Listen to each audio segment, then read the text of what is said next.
Bonjour, nous nous retrouvons aujourd'hui pour découvrir ensemble l'abbaye de Montmajour qui domine toute la plaine de la Crau.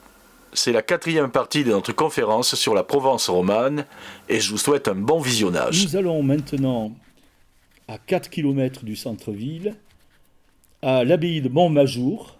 Je suis monté là sur la tour pour réaliser cette photo qui vous montre la plaine de la Crau. Alors l'abbaye de Montmajour, c'est un chef-d'œuvre roman. Et il y a aussi des restes, des vestiges de bâtiments du XVIIIe siècle. Et on a une vue magnifique sur toute la plaine de la Crau. Alors ça, c'est quelque chose à visiter un jour de Mistral. Il faut s'accrocher, mais ça vaut vraiment la peine, parce qu'on a une vue dégagée, on voit le mont Ventoux au loin, et on sent toute la rudesse qu'il y a dans ce climat violent, avec ce soleil toujours très fort, et ce vent glacial. Donc c'est quelque chose quand même qu'il faut visiter un jour de Mistral. Donc un plan du XVIIIe siècle, bien sûr, comme il se doit, cette abbaye a été détruite à la Révolution, elle a été vendue comme bien national, et on a commencé à la dépecer pour la vendre pierre à pierre.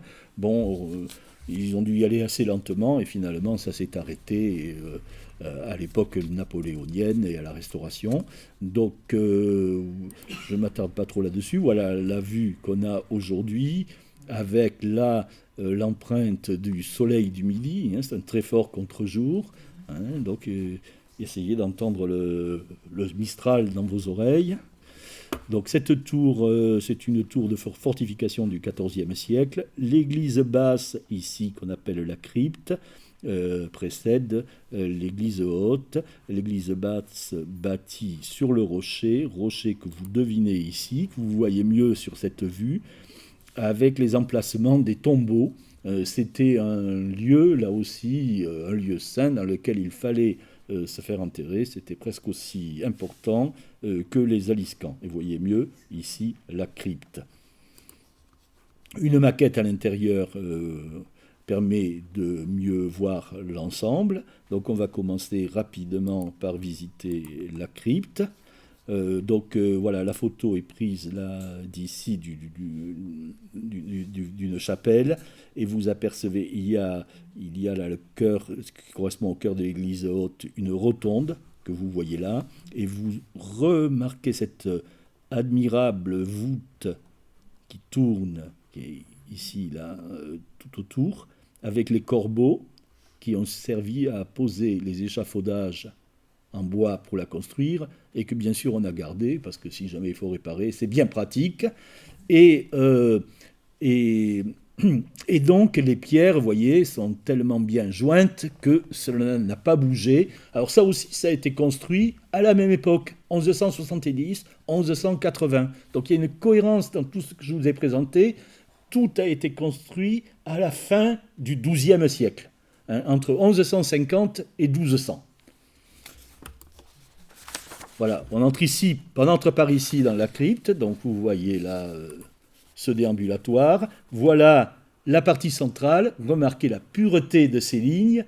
Donc Montmajour, c'est pareil, il y a assez peu de visiteurs. Donc on visite ça, il y a 2-3 visiteurs avec vous, il n'y a jamais de foule, et c'est très épuré, puisqu'il ne reste pas du tout de mobilier, ce n'est plus du tout un lieu consacré. Et on admire la pureté de ces lignes géométriques. Ici, une photo prise de ce qui est le transept au-dessus. Remarquez là encore le déambulatoire tournant.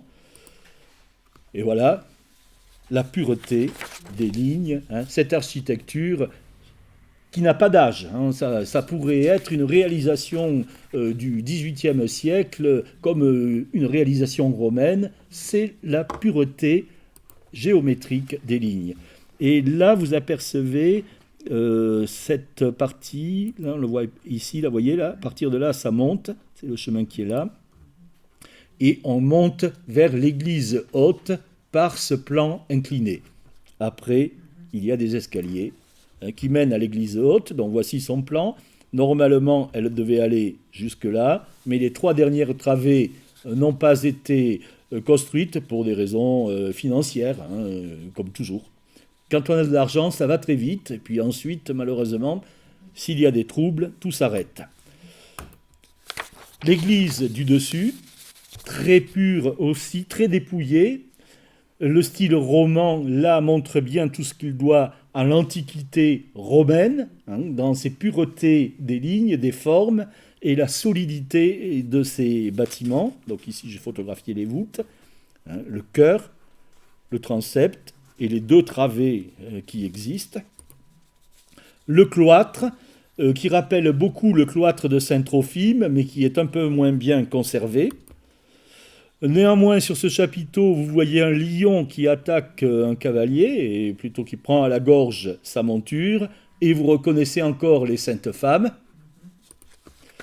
Et là, quelques chapiteaux d'un esprit beaucoup plus moyenâgeux, avec des formes géométriques qui rappellent les enluminures, et des démons en train de capturer les pêcheurs, pour laisser les moines méditer sur les faiblesses humaines. Voilà une autre vue du cloître avec son puits, et le lien vers la construction du XVIIIe siècle, puisque vers 1703 exactement, les moines mauristes relèvent cette abbaye, qui bien sûr avait subi des vicissitudes, et construisent de grands bâtiments, et ça va devenir une grande abbaye tout au long du XVIIIe siècle. Il y aura un incendie à 1740, on va la reconstruire encore plus belle, encore plus beau, ces bâtiments, et ils seront intacts jusqu'à la Révolution, et ils seront tellement beaux, bien sûr, que celui qui acquiert ce bien national va les démonter pierre à pierre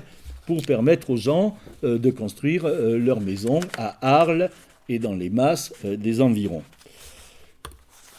Donc une vue depuis la tour donjon, toujours avec cette plaine de la Crau. Là, on voit mieux le cloître.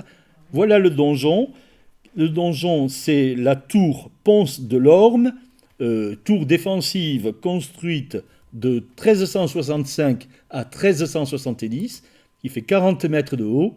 Donc vous voyez, quand on a de l'argent, ça peut aller très vite, même à cette époque. Et bien sûr, il s'agissait de se protéger.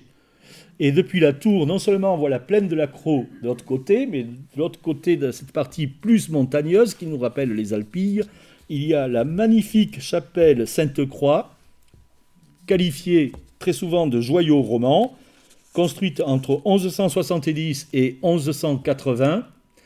Malheureusement, je me souviens de l'avoir visitée vers 1975 ou 1980. Depuis, je n'ai jamais eu l'occasion de la visiter, parce qu'elle accueille souvent très peu de visiteurs, et je crois qu'elle a été restaurée récemment. Donc si vous allez à Arles et si vous allez à Montmajour, peut-être vous aurez l'occasion de la voir. Là aussi, c'est comme la crypte, on a un sentiment de pureté et un élan mystique réel quand on pénètre dans ce lieu très particulier. C'est la fin de la 4e partie. Je vous donne rendez-vous pour la 5e et dernière partie dans quelques jours. Merci de votre fidélité et à bientôt.